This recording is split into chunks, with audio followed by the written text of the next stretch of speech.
73rd Annual Conference of CSI in Hyderabad. We have Dr. Anuj Maheshwari. He's a he's senior cardiologist and from Lucknow, and he's a specialist in the diabetes and CAD. So we'll discuss some of the points which is last 5 or few years we can say the changes happened in the practice of diabetes in CAD. Just we can some of the points which is important that the thought process has changed last few decade or few on 1 decade. Very nice question you have raised. In fact, in last 10 years, we have changed. We have seen that pattern of practicing is changed in the diabetes. Earlier, we were looking for the prevention of cardiovascular disease. No doubt, it was always in the center stage. But at the same time, when we were giving the medications for the diabetes, we were finding that probably those medications may cause some cardiovascular problem. That medications like sulfonylurea were very much prevalent at those time, and it was thought that they may stop the ischemic preconditioning. They may cause hypoglycemia because of what some arrhythmia may precipitate and some cardiac problem may precipitate. So this was the focus 10 years before. But gradually with the newer molecules like first of all, we saw DPP-4 inhibitor had hit the market. After that, we saw that GLP-1 receptor analog came into the market, and now we have seen that SGLT2 inhibitor has come up. And these molecules has changed the concept of the treatment of diabetes.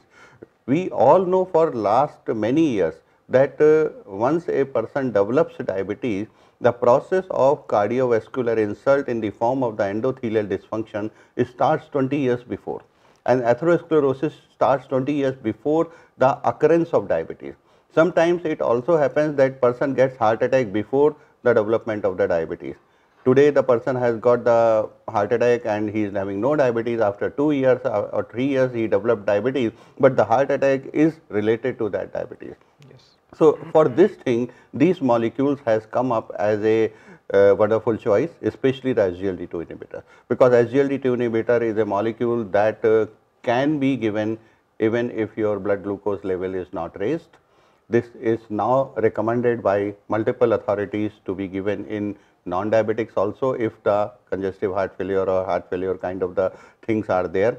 So these molecules initially has been invented and has been recommended for the diabetes management, and it has done wonderful response that many of the diabetes patients, those who are keeping their diabetes for last many years, they remain in the diastolic failure.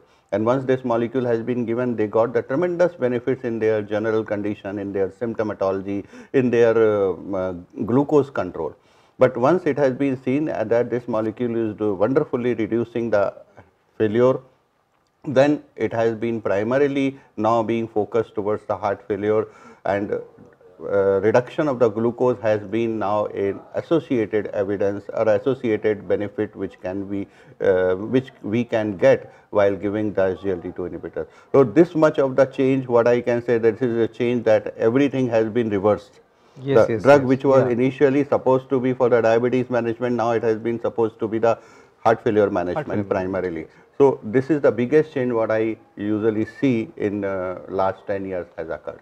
Yes, surely that the point is very valid, and I would say that initially what happens to my practice also, our practice to control the diabetes is the glucocentric, but now the things are something different. Something is coming with the just like insulin level. We have to see the insulin level and what is the difference in the heart failure and what are the things we can do as a whole. As a whole means as a whole body is the part of the diabetes control, and with that we have to focus that we can give the total as a whole benefit to the patients, not only cardiac, including nephros, including other parts of the kidneys, eyes, everywhere, retinas. So these things has become now organized way. Initially, our focus was something like glucose only has to be focused on the glucose level. Now that not on the glucose level, we have to see the other things also. That are things I Yes, believe is changed. you are very correct, and we have really realized this thing. Earlier, we were glucocentric, now we are individualized the care, and now we are doing a comprehensive care. Comprehensive. And in fact, when we were doing the glucocentric practice, that was simply focused on the reducing the level of the glucose without thinking that whether the glycemic variability is being taken care or not. Sometimes when we are going to check in the laboratory, morning hours, blood glucose is quite normal, but after the dinner it is quite high. So this difference many of the times leading to the patient is, despite taking good control of the glucose, leading to the patient for the cardiovascular diseases, maybe heart attack, maybe some stroke kind of the situation. So now we have started focusing on the glycemic variability. Now we think that intraday glucose should not be very much different from morning to the evening. It should be on the similar level, it should be on the straight line, and that has really caused a tremendous difference in the outcome. It has reduced the cardiovascular events in the diabetes patient, and this can further reduce if we do this. Especially insulin resistance is the biggest thing which is to be addressed since from the very beginning. Lifestyle modification can never be ruled out for that.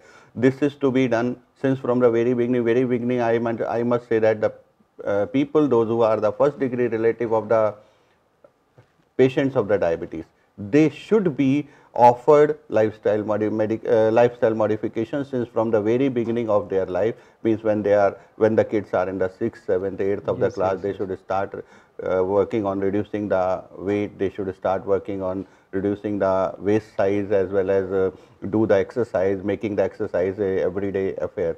But once a person has developed diabetes, then treatment is mandatory, and this glucose level must be come down, but it must be with the reduced glycemic variability, with the least glycemic variability, then it will be benefited. Yeah, as it very importantly, I would appreciate your comments that the diabetic we are diagnosing now, the process started almost 10 years back.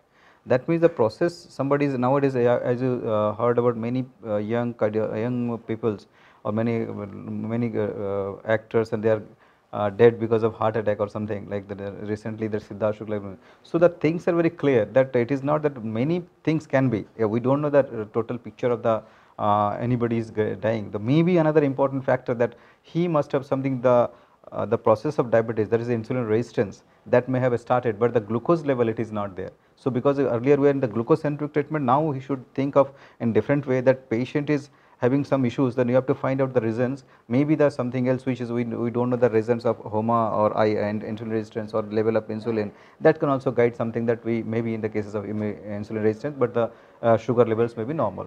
That may be another reason, I think. Yes, I agree with you. In that case, diabetes management does not lie only on the glucose lowering, does not lie only on the reducing glycemic variability. It completes when we keep the blood pressure also within the recommended limit. Now the recommendation has come up to keep it less than 130/80. It is also associated if we are keeping the lipids within normal limit or within the recommended limits, like LDL must be less than 100, or if it is 100, then it should be reduced 25% at least.